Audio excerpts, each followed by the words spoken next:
Hello, everyone, and welcome to today's webinar, The Blueprint of Force, a deep dive into aligner attachments. My name is Maria, and I am part of the SoftSmile team. We're very pleased to have Dr. Luca Galli with us today. He's an orthodontist and clinical consultant. And before we begin, this webinar is being recorded, and the link will be sent via email, and you will also find it on our YouTube channel. We will also have a Q&A at the end of the session, so please feel free to submit your questions through the presentation tabs or chat feature or question feature at the bottom panel of your screen. And so with that, I'll go ahead and turn it over to Dr. Galli. Thank you so much, Doctor. Hello, everyone, and thank you, Maria, for the introduction. And thank you all for being here today. I know how hard it is to carve out time in the middle of a busy clinical schedule, so I really appreciate it. So today we're gonna talk about something that on the surface seems like a small detail of aligner treatment, but as we'll see, attachments are actually the mechanical interface between everything we plan in the software and what the periodontal ligament actually receives. This is why we titled this webinar the Blueprint of Force, because with brackets we can see the force, right? There's a wire, a band, a ligature, and with aligners, the force is hidden in the interaction between the plastic, the tooth surface, and the attachment geometry. So my goal for the next hour is pretty simple. By the end of this webinar, I hope that when you look at an attachment, you will not see a small piece of composite. You will see a force system. So let's get into it. So before we dive in, just a quick map of where we're going. We'll start with the biomechanical interface. This is the plastic, the tooth, and how the force is actually generated. Then we'll move into first order kinematics, which is rotations, because this is where the limits of aligners become very visible, right? After that, we'll go into second and third order control, just tipping, torque, translation, and anchorage. And then we'll look at what happened when the system starts to fail. This is polymer fatigue, reactive forces, and loss of tracking. And finally, we'll bring all back to the clinic, basically, like bonding, troubleshooting, rescue mechanics, and how digital tools can help us validate our planning. So basically, how attachments work, why they sometimes fail, and how we can use them more intentionally. So let's start.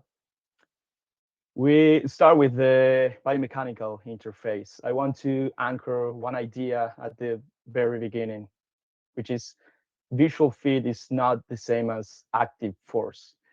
An aligner can look perfectly seated and still be doing nothing mechanically. And the opposite can also happen. It can feel tight, but pushing, uh, the pushing in the wrong direction, right? So the first question is not, is the plastic fitting?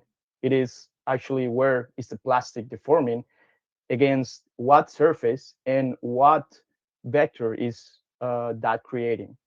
So let's keep that in mind throughout the whole session. And this brings us to what I like to call the execution gap. A digital setup is a geometric goal, right? So the software shows us where we like the teeth to end up, but tooth movement is not a geometric event, right? So it's biological and biomechanical. The periodontal ligament does not watch animations. It responds to forces, moments, and timing, of course.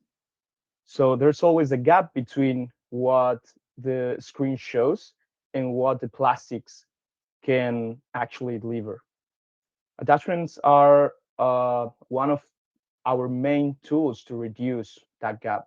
They turn the aligner from a passive shell into a more intentional and directional force system. Now, to understand how, we first need to talk about where the force comes from. And in the first place, let's go to the key concept of mismatch. Okay. As we know, the aligner is manufactured in a position that is slightly different from where the tooth actually is. So when we see the aligner, the plastic has to deform. And as the material tries to return to its original shape, that elastic recovery is what delivers the force. That is essentially the engine of aligner biomechanics, the viscoelastic behavior of the plastic, right? But clinically, mismatch is not simply just more activation equals more movement, right? Too little mismatch and nothing happens, and too much and the aligner does not sit, the polymer deforms, and the tooth just falls behind. I like to think of mismatch as control disagreement between the tooth and the aligner. That disagreement creates the force, and the attachment is what helps us organize that force into something clinically useful. Now, an important detail, that force does not appear everywhere equally, right? Plastic deforms wherever the tooth and the aligner do not match. But the clinical effect depends on where the contact happens and in what direction the plastic pushes. And this is the key idea. Aligners are very good at pushing. They're basically a thermoplastic shell wrapped around the crowns, right? And what they do mechanically is push the tooth toward the position program into the next stage.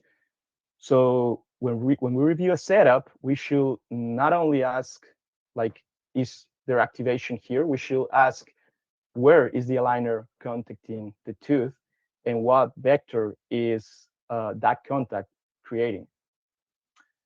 To make this more visible, let's use the fixed appliances as a reference.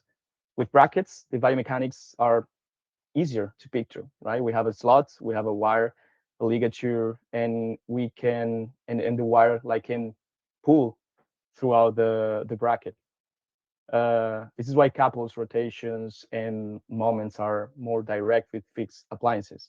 The system gives us a mechanical handle on the tooth, and most importantly, the wire can pull, right? So brackets, in a way, are very good at pulling because they create forces by traction through the slot. With aligners, we don't have that. This is, I mean, there's no slot, no wire, no traction through a bracket. The aligner is, again, a plastic shell sitting on the crown, and it cannot really pull a tooth. It can only push without auxiliaries, of course. So to summarize, brackets pull, aligner push, and this single effect that aligners are great at pushing but not at pulling completely changed the mindset when we need to plan a case. Once we accept this, the next question becomes obvious. So what is the aligner pushing against? And that is where attachment comes in. This brings us one important concept on the webinar, active and passive surfaces. Not every surface of an attachment plays the same role. So active surface is the one that receives the push from the aligner, and the passive surface are different. They contribute to seating, support, retention, but they're not the ones generated the planned movement. So an attachment is not just a bump of composite, is a design surface that tells the plastic where to express the force. The golden rule here is perpendicularity. For the plastic to transfer hydrostatic pressure efficiently, the vector has to hit this surface at a strict 90 degrees angle. If we bevel the active surface to make things look smoother, we lose predictability and introduce unwanted tipping. Then we have the passive surface or anchor planes. They don't push the tooth, but their job is just as critical, which is stability, right? We must ensure they have adequate volume because if we over bevel the passive surface just to make the aligner easier for the patient to sit, we sacrifice the mass of composite needed to withstand daily removal forces. That's when you start seeing premature wear of attachment popping off. So please don't just take my word for it. The evidence clearly back this up. Here are three recent and highly relevant papers that I strongly encourage you to read. They dive deep into the exact biomechanics we discussed. For instance, this systematic review you see on the right demonstrates exactly how attachments size acts as a force transducer. They found that increasing the attachment's size linearly increases the active surface area, which directly improves moment control, especially when we are dealing with challenging extrusions or rotation. However, they also warn that making them too prominent spike retention forces, making the aligner uncomfortably tight and risking open gingival embrasures. It's all about finding the biomechanical sweet spot between pushing effectively and anchoring solidly, right? Um, so if you want to take a screenshot of this slide and check out these studies when you have the chance, that'll be great. So now I have a small question for you. I'm gonna read the answers at the end. So in a Formula Car one, who creates the downforce? So it's the air or it's the car with its wings, right? I'll leave the chat open for a moment. The technically correct answer is the airflow creates the force, right? I'm gonna go back. There you go. So the airflow creates the force. The wind captures it, redirects it, and makes it useful. And aligner mechanics work in exactly the same way. The force comes from the elastic deformation of the plastic, right? The attachment does not create force by itself. What it does is capture that force, direct it, and optimize it. So when we place an attachment, we're not creating a force. We're giving the plastic a better surface to push against. The liner is the air, the attachment is the wing, and the combination is what makes the whole system efficient. So with that in mind, let's go into the variables we actually control when we design an attachment. The first one is, and probably the most important one, location, because when we choose where to place an attachment, we're choosing where the aligner is going to push. And once we change the point of force application, we change the line of direction. And once we change the line of direction, we change the moment. So remember, the magnitude of force uh, times the perpendicular distance to the center of resistance. So same force, same tooth, same plastic, but a different location can completely change the ratio between rotation and tipping.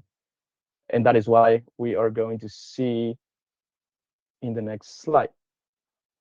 Uh, uh, uh, um, okay.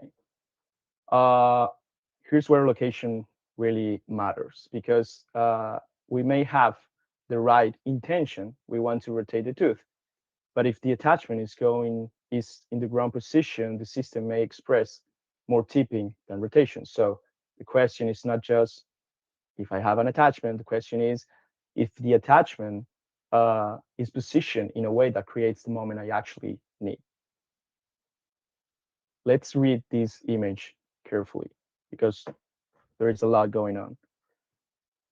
What we see is not just a tooth with an attachment. We're looking at a complete force system. So the blue dot is the center of resistance. The red dot line is the line of action of the force coming from the aligner. And the red arrow shows the point of contact where the plastic is pushing on the attachment.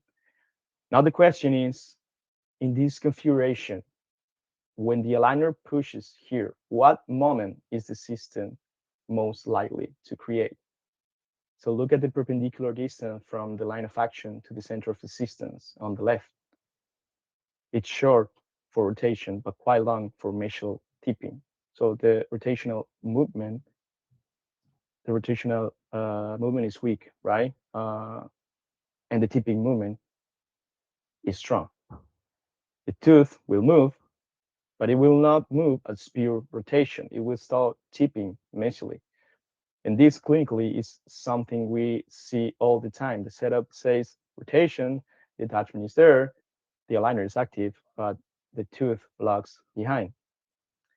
Many times we can call that unpredictability, but often it's not really unpredictable, right? It's that the force system was simply telling the tooth to do something different from what we want. So now if you see on the right, by moving it more mesially and more apically, we're changing where the aligner pushes. And because of that, we're changing the line of action. So now the force system becomes more favorable for mesolingual rotation. So location is not a small detail. Location defines the line of action, and the line of action defines the moment. Here, take a look at the image on the right. So this example takes things a step further. It illustrates both the active and passive planes in action. But more importantly, it shows the compounding effect of this system. We combine different attachments and forces, uh, like we change the resulting vector, right? Which here results in simultaneous extrusion and tipping. So now let's take the same idea, which is location, and apply it to expansion. This is a very common clinical trap with aligners. So on the screen, expansion looks great and clean. The arch gets wider, the posterior moves buccal, everything looks great, but clinically we know that aligner expansion easily turns into buccal flaring. And the reason is mechanical. The aligner just push the crown far from the center of resistance. So the system naturally creates a tipping moment. What this image shows is that the location of the aligner changed that moment. With a lingual attachment, the system tends to favor more buccal tipping, and with a buccal attachment, finite element analysis show a significantly smaller net buccal tipping moment. So if we want bodily translation rather than crown flare, we put the attachment buccal. That is where the active surface need to be redirect the push of the aligner. This image makes the underlying physics very clear. The red arrow is the expansive force coming from the aligner because that force is applied at the crown at a distance from the center of resistance. It naturally creates a tipping moment, the red curved arrow. If we don't control that moment, what happens? The center of resistance, the center of rotation stays too coronal, right? Somewhere above the furcation. So the crown flares buccally. The aligners start to deform and we lose mechanical coupling between the plastic and the tooth. So when we prescribe expansion, we should not only think how many meters, we should also think how am I controlling the tipping moment that this expansion is going to generate. So let's close the first block. Let's talk briefly about size because it basically follows the same logic. A smaller attachment is more aesthetics, but it gives the aligner less active surface to push against. So biomechanical capability goes down. And so does the rotation against dislocation. A larger attachment gives us active surface, more retention, and more biomechanical control, but it also makes the aligner insertion and removal harder. And of course, it's more visible for the patient. So the goal is not small or large. The goal is finding the minimum size that still hosts the active surface geometry we need for that movement on that tooth. So size, location, and geometry, they all work together and they are all part of the same biomechanical prescription. So now let's move into block two, first order biomechanics. So basically rotation. This is the area where, in my opinion, the limitation of aligners become most obvious, and extrusion, of course, especially when we're dealing with rounded teeth like premolars or canines. Without attachments, in many cases, without auxiliaries also, these kind of movements is just not going to track properly. So let's see why. Here is the first reason, what we call the friction gap. The coefficient of friction between PG or TPU and smooth enamel is very, very low. So when the aligner tries to rotate a tooth, the surface it's pushing against is essentially slippery, right? So now add to that geometry of premolars and canines, basically rounded crowns with no natural flat surface for the plastic to grab. There's nothing for the aligner to push against. The force that arrives tangentially just dissipates a slipping. So without an attachment, what should be a rotation becomes a slipping event. The aligner moves, the tooth does not follow, of course. That is the friction gap, and that is the problem attachments are designed to solve in this segment of the case. So now looking at the figure on the right, we can see exactly why the attachment design is so critical. As shown in part A, on the left, when we properly design and combine these attachments, they produce the complementary force vectors required for predictable tooth movement. However, in part B, it's highlighted the reality of the aligner material itself. Over a sequence of stages, we have to account for polymer stress, relaxation, and creep. When the plastic fatigues, it doesn't lead to incomplete rotation. It introduces entirely unintended forces, like the one indicated by the blue arrow, right? Which can completely alter our plan vector. And here we have the same idea, but quantified. So on the left, we see the rotational forces from the aligner, the purple arrows, being delivered to the tooth as normal forces component, perpendicular to the tooth surface tangents, right? So without an attachment, the line of action of those resultant forces crosses very close to the center of resistance. So the perpendicular distance is short and the rotational moment is weak. Now look at the graph on the right. On the x-axis, we have aligner rotation in degrees. On the y-axis, the lag. So basically, how far behind the tooth is compared to the aligner. The upper curve shows the tooth without an attachment. You can see how the lag grows steeply, right? So the lower curve, sorry, shows the tooth with an attachment. The lag is dramatically reduced. And why? Because the attachment increases the perpendicular distance between the line of action and the center of resistance. That green dot line in the picture, sorry, and on top of that, it blocks the slipping effect by giving the plastic a real surface to push against. So the attachments does two things at once. It converts the tangential slipping into real moment, and it amplifies the magnitude of that moment by increasing the lever arm. Okay, so now we all know it, right? Imagine that you take a watermelon seed and you try to hold it tight between your fingers. What happens? We know it. The seed is rounded and slippery, and when you squeeze it, it does not stay put. It shoots out of your fingers.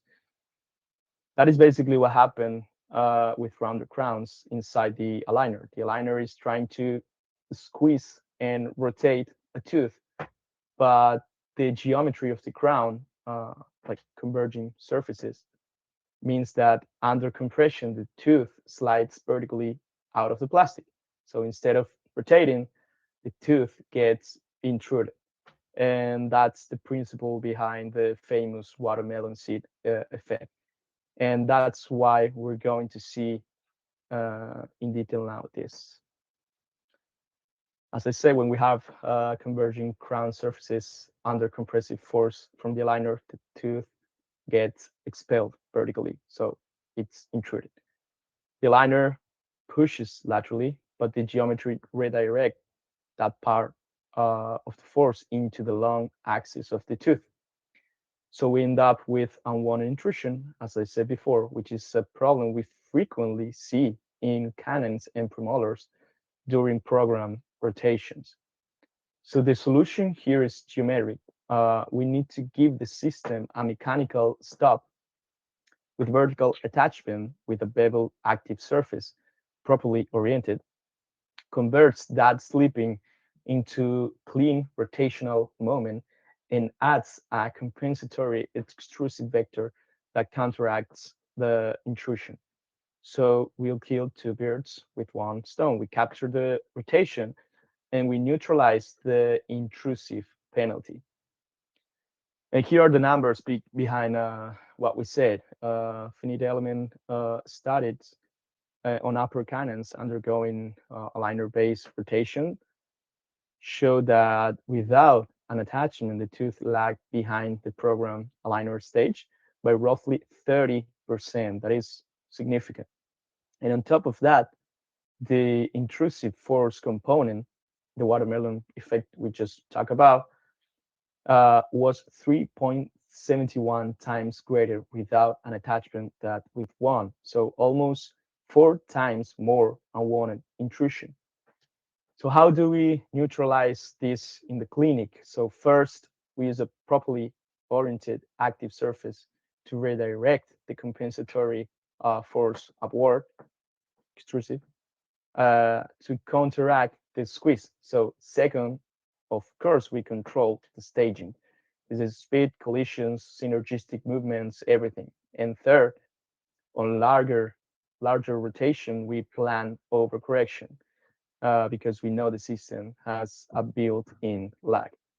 So the combination is correct attachment design, sensible staging, overcorrections, and sometimes we also can use auxiliaries. So a quick reference here on when an attachment becomes mandatory for rotation according to the literature. These are not rigid rules, of course, but they are a sensible starting point. So below those thresholds, the aligner can sometimes do it alone, but above them, you really need to give the plastic a surface to push against. Okay, so moving into block 3, second and third order kinematics. So now we're talking about tipping and torque, so root control. This is where attachments really show their value as a structural tool because the plastic bends easy, but the roots don't, right? So the challenge here is using the plastic to control the position of something that is buried in bone and held by a ligament. And the core problem in this section is exactly that. So aligner, as I said before, just push from the crown. Without attachment, what we're basically doing is leaning the crown and tipping it over. so the root does not really follow. So if we want to move a root, we have to engineer a force system that reaches beyond the crown. And the only way to do that with a passive shell of plastic is throughout attachments. So sorry, but let me say it again because I think it's the most important sentence in the whole webinar. Attachments don't generate the force; they reconfigure the resultant vectors by increasing the intervector distance, and they give us a longer lever arm, and a longer lever arm gives us a better moment of the same force. This image makes the difference very visual. On the left, you see what happens without an attachment. So the aligner pushes the crown tips, and the center of rotation stays high. The root barely moves, so classic uncontrolled tipping. And on the right, we have the same tooth, same force, but with a properly placed attachment. The attachment here introduce a second force vector, a counter moment, and the combination of those two vectors moves the center of rotation closer to the apex. Now the crown and the tooth move together, right? That is bodily translation. So the attachment is not adding more force. It's just redistributing the existing force in a way that the system can finally move the root and not just tilt the crown. Now let's zoom out a little because there's a broader concept here. The aligners are loaded with heavy vertical and anti-posterior uh, forces. So distalization, anterior extrusion, retraction after extraction. Plastic does not behave like a rigid frame. It behaves like a flexible band. And under heavy loads, it bends, right? So this bending is what we call the bowing effect, as you know. The aligner literally curves and lifts and loses uh, contact with part of the arch. And when that happens, the whole force system breaks down. The way structural engineers fight bending in bridges or buildings is with trusses. These are cross-bracing elements that distribute the load, and in aligners, our attachments play exactly that role. They are structural cross-bracing of the polymer. Now let's look at the third order control, which is torque. On the left image, uh, on the A, on the image A, we have the conventional bracket approach. So torque is just achieved by like twisting a rectangular wire into the slot. The wire pushes one way at the gingival edge and the opposite way at the incisal edge. Sorry, and that couple delivers the moment, right? So on the right, the image B, we have the aligner equivalent. So create a similar couple, we need two horizontal forces, one on the buccal cervical and one on the, again, the lingual incisal for positive torque. These are achieved in vision with translate blocks, basically indentations on the actor surfaces of the aligner that push in opposite direction on the buccal and lingual.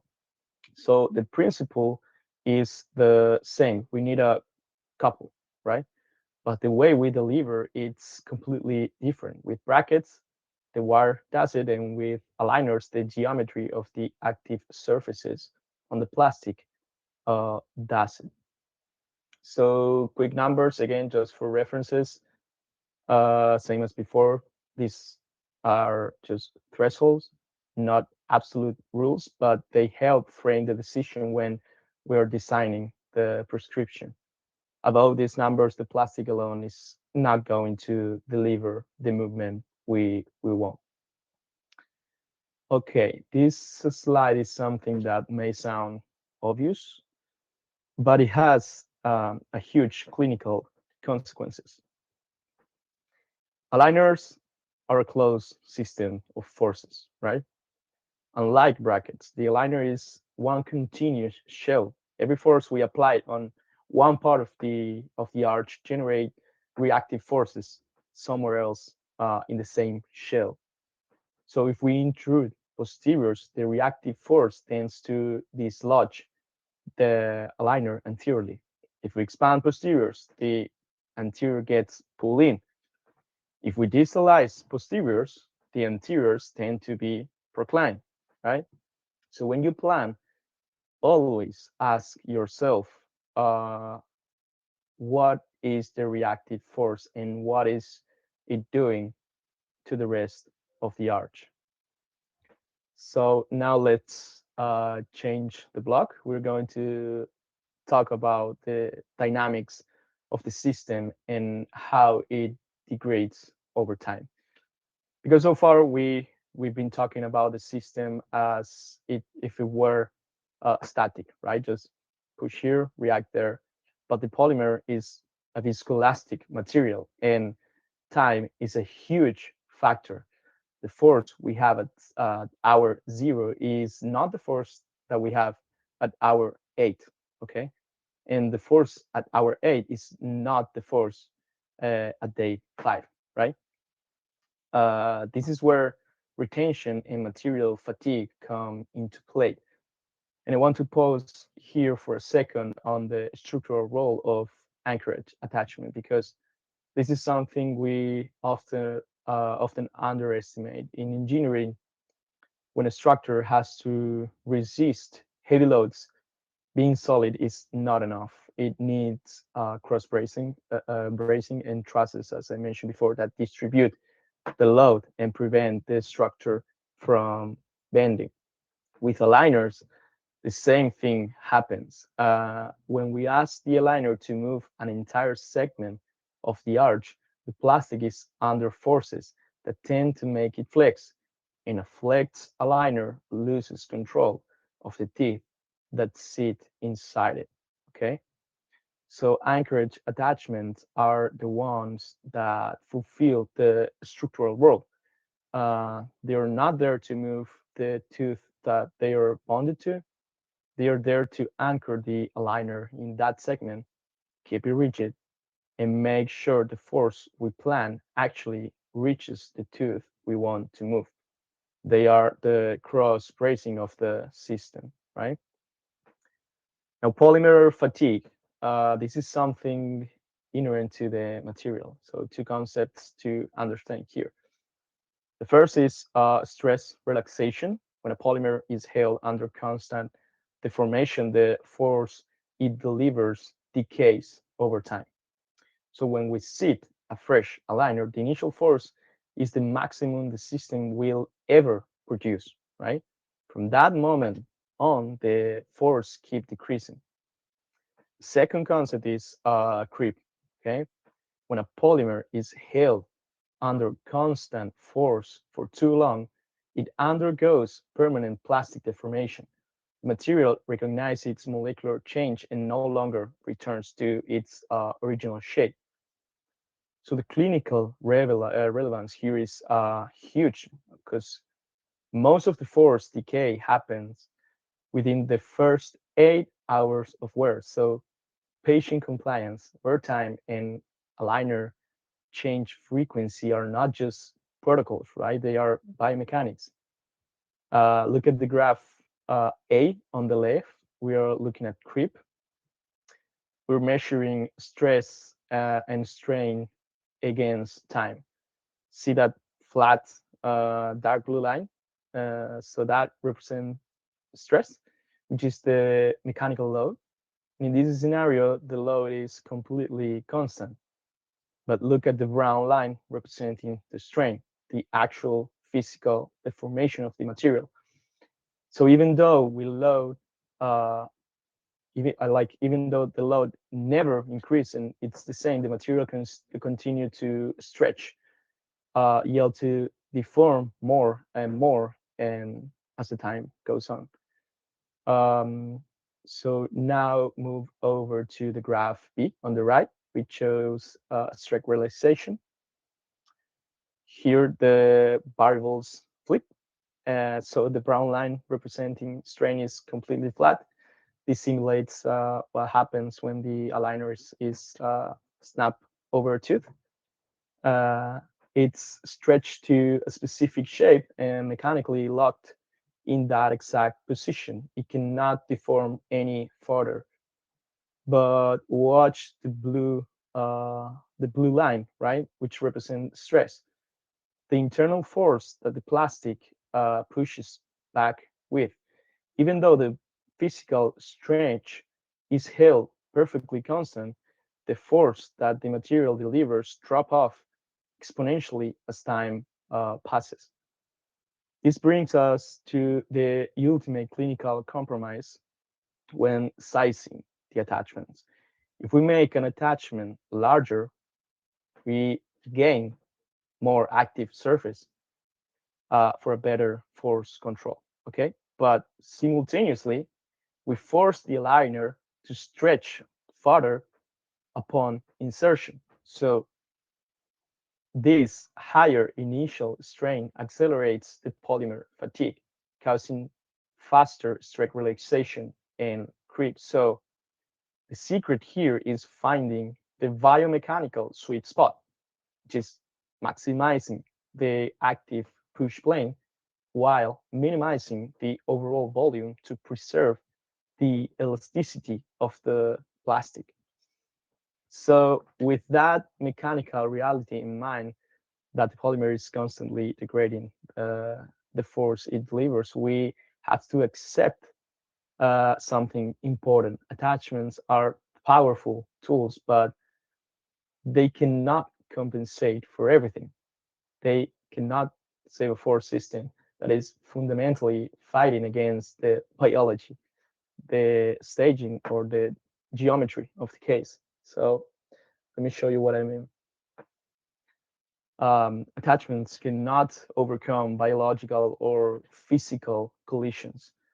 If we plan a movement that requires space that has not been created yet, the system collapses, as we mentioned before with the watermelon effect. The liner pops off, the tracking is lost, and the house of cards fall down. Same with the antagonistic movements happening simultaneously. If you ask the same tooth to rotate, extrude, and torque all at once, the aligner cannot deliver all of those force from one piece of plastic. Something has to give. So I think the lesson here is um, like we hear in every other area of orthodontics that everything is multifactorial. Of course, that in aligners that happens too, right? So diagnosis, staging, attachment design, patient compliance, biology, they all have to align, right? Attachments are not magic. They are part of the system, and the system has to be coherent. So block 5, clinical execution and troubleshooting. Because so far we've been talking about how the digital force system works in theory, but the most beautiful digital plan in the world face if the resin we bond in the patient mouth is like that's not much with what we designed. So let's spend a few minutes on what happens chairside. So bonding. Now we all know this, right? Edge, adhesive, bulk, fill, composite, cure, nothing new, but the importance of doing it right cannot be overstated because there's a big difference between an attachment that perfectly reproduces the geometry, the software design, and a blob of composite that has nothing to do with our plan. And there are two specific enemies here: flash and voids. So flash, as we know, is the excess resin around the edges of the attachment, and it changes how the aligner sits, and it alters the active surface, and it shifts the force vectors. And voids are air bubbles trapped inside the attachment. They destroy the active surface from inside. The surface looks intact, but mechanically it had gaps and they just broke. So now a clinical tip that I use every time. If you fill the attachment template only with flowable composite, the template copies the shape beautifully, almost no flash, but you will almost always get voids. Okay. And if you fill it with a denser packable composite, the opposite happens. So fewer voids, but more flash. So what I do is combine both. I fill the template with denser composite, I press it firmly, and I leave a thin gap on the outside. Then I just add a drop of flowable to that gap, so it adapts perfectly to the tooth surface. So just best of both worlds. So accurate geometry from the bulk material and perfect adaptation from the flowable. And there's a published data backing this up. Is a nice study too. This team evaluated attachment accuracy and composite excess. So they bonded attachment using flowables of varying viscosity, and they measure both accuracy of the attachment and geometry compared to the digital design and the amount of excess composite around the margins. So the results were lower viscosity flowables, like the most liquid ones, reproduce the geometry more faithfully, as we said before, but generated significantly more excess composite around the margins. And higher viscosity flowables, closer to packable, showed less excess, but also less accuracy in reproducing the fine geometry of the active surface. And here's another small clinical tip that I use a lot. What I do is make small perforations on the attachment template, very close to the interface between the tooth and the attachment. And when I bond, the flow will just escape through those small holes, which means I don't get pressure build up and the resin distributes evenly. And adaptation to the tooth surface improves. If there is any excess that flows up, it's in the outside of the template, right? And I can just easily remove later with a fine burr. Now let's move slightly off attachments for a moment because there is another factor that influences how the force system is delivered, the trimline of the aligner. This image is from the study we'll look at over the next two slides. With like they what they did basically was to compare aligners with different trimline designs. This is straight versus scallop, and measure both retention and force delivery on the same teeth under controlled load conditions. The results show that the trimline is not a cosmetic decision. It changed how the aligner grips the tooth in the cervical region, and that grip directly affects how much of the force plan in the software actually gets transmitted to the tooth. So let's take a look at the details. Here's the comparison. So scallop trimlines give the aligner more flexibility around the cervical, but also less mechanical grip. So less retention and more dislodgement. Straight trimline cut roughly 2 millimeters above the gingival margin in a horizontal line, lack under the cervical undercuts of the tooth. So they engage that natural cervical convexity and create much stronger retention. So when you choose a trimline, you are also choosing how much grip the aligner has on the tooth, which in turn change how much you have to rely on attachments to keep the system together. So strain trimlines often reduce the need for retentive attachments in cases with good crown anatomy. And the study also quantifies this, looking at the figures, the methodology compare force expression and retention values across different trimline configurations under similar load conditions. What you see is that the straight trimline configurations consistently produce higher retention values and more predictable force expression, particularly in cervical extrusive movements. So the scallop configurations was more comfortable for the patient and more aesthetic, but at the cost of mechanical performance, especially in cases requiring vertical control. So the design choice is a real biomechanical decision, not just a aesthetic one. As I said before, if your case needs grip, extrusion, complex rotation, retention, again, dislodgement, bias toward straight. So if the grip is less critical, you may go scallop, but you have to know the trade-off, right? So what happened when, despite everything we have planned, the system still fails and we lose track on a tooth? The first thing to do always is to find out why. Why did the aligner not adapt? So did the aligner fail because of the attachments? Is there a biological collision? Is the patient not wearing the aligners enough? So diagnose first and intervene second.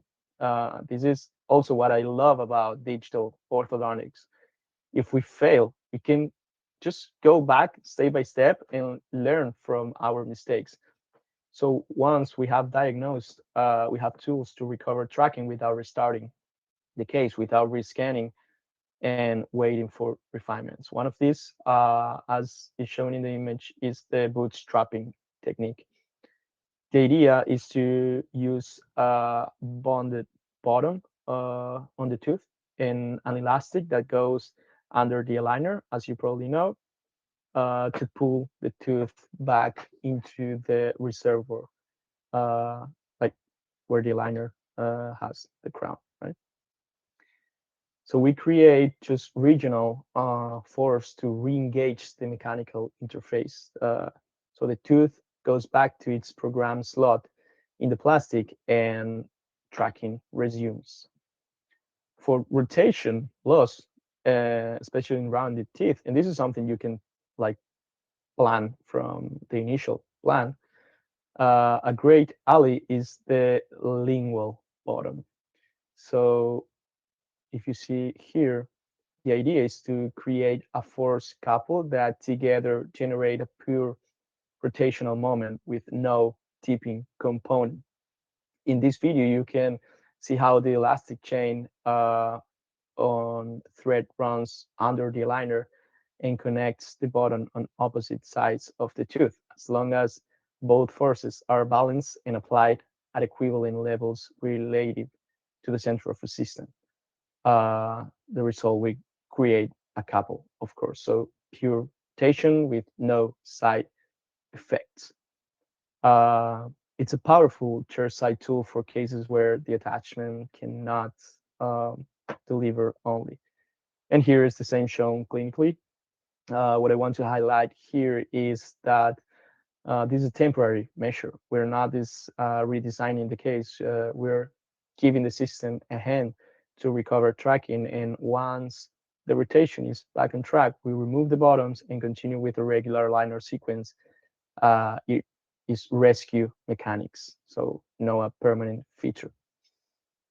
Another tool is the troubleshooting toolbox, thermoforming pliers. So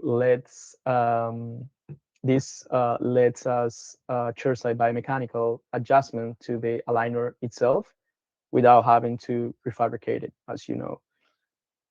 So three quick pliers to know. Simple pliers, which creates a small indentation in the plastic, that accentuates pressure in a specific area, which is useful when we want to increase the push on a particular tooth. Teardrop or hole punch pliers, which create cutouts for integrating elastics directly through the aligner. And there are also pliers designed to lock the aligner under the cervical undercut of the attachments. So very useful, low cost, and they let us solve a lot of small issues without delaying the case.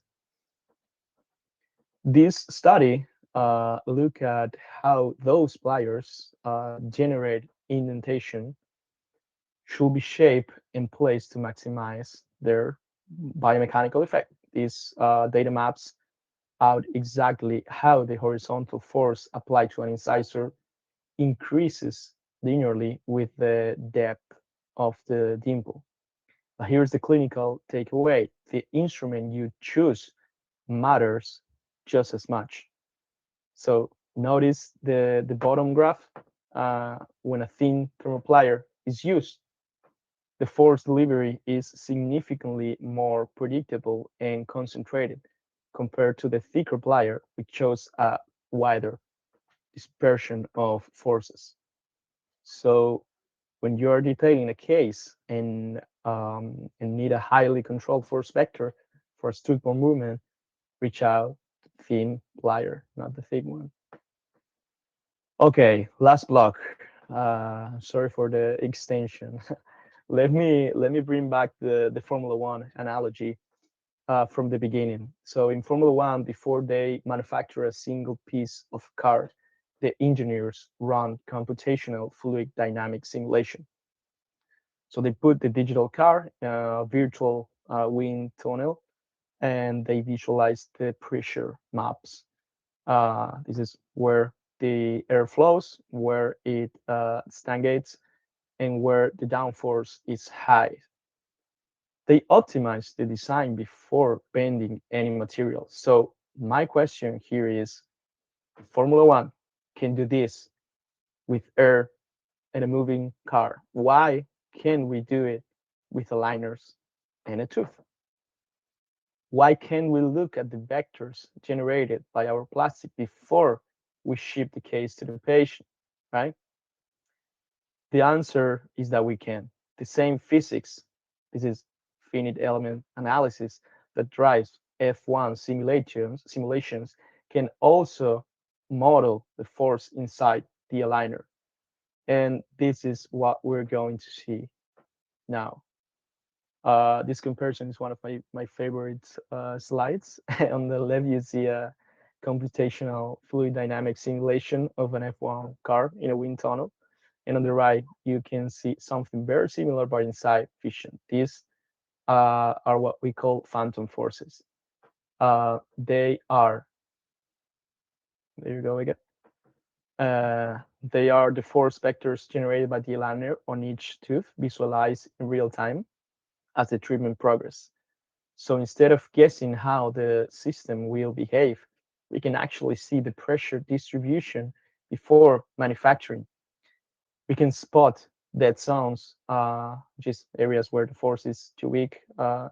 We can spot stress concentration, areas where the force is too high. We can validate the direction of each vector against what we want clinically. This is a huge step forward for the profession, in my opinion, because for the first time, we're not just designing geometry on a screen, we're actually seeing the biomechanics of the system before it even touches the patient. And there are basically two rules to read the phantom forces correctly. First, the perpendicularity rule. This is the active edge of the attachments. The surface we want to do the biomechanical work has to be strictly perpendicular to the vector flow coming from the aligner. If it's not perpendicular, part of the force gets lost as tangential slip. And the second, the magnitude rule. We want to place attachments in high density zones, the areas where the simulation shows strong, well-directed vectors and we want to avoid dead zones, which are the swirls areas in the simulation where the vectors are weak or chaotic, and the force is not going to be useful. So using these two rules in phantom forces, we can iterate our attachment design before sending the case. And we can dramatically improve the predictability of complex movements. Uh, it's like, yeah, it's the closest thing we have to a wind tunnel for orthodontics, as far as I know. Okay, so let me wrap up. We said today that the biomechanical interface of aligners is not about visual fit. It's about it's about elastic mismatch and precise active forces. The aligner generates the force, the attachments captures and direct it. We neutralize the watermelon seed effect with correct attachment geometry on rounded teeth. We counteract the bowing effect by using attachments as structural cross-bracing in heavily load cases. We talk about how to manage polymer fatigue and Newton third law through closed system anchorage. We cover rescue mechanics like bootstrapping, elastic couples, and pliers for the moments when tracking fails.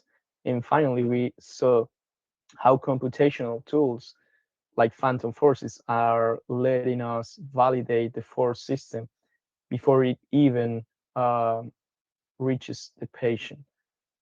So the take home message on my side is simple. An attachment is not a piece of composite, it's a force system. And once we start thinking of it that way, our case planning, our predictability, and our results are moved forward together. And with that, I will hand back to Marina. Thank you all again for your time, for your attention, and for the questions I'm sure you have. Happy to discuss any of this in more detail. Sure, let's take a look at the questions. And I believe we have one so far, and it says, would it be the same to place the attachment mesially and incisally rather than gingivally? Would the rotational movement be the same? Mesially and incisively, and the other one? Uh, Mesially and incisally rather than gingivally. No, definitely not. Because when we go like far away from the center of resistance, we have like a bigger lever arm. So the tip, we're gonna have crown tipping, right? When we go closer to the center of resistance, we do it to control the root. Basically, we're going closer to the center of resistance. Sometimes we can use also power arms for distalizations, large distalizations, which are auxiliaries, which goes even higher, right? So yeah, it's not the same, definitely. Excellent, excellent. And we have one person typing, so I'm just going to wait while he finishes typing.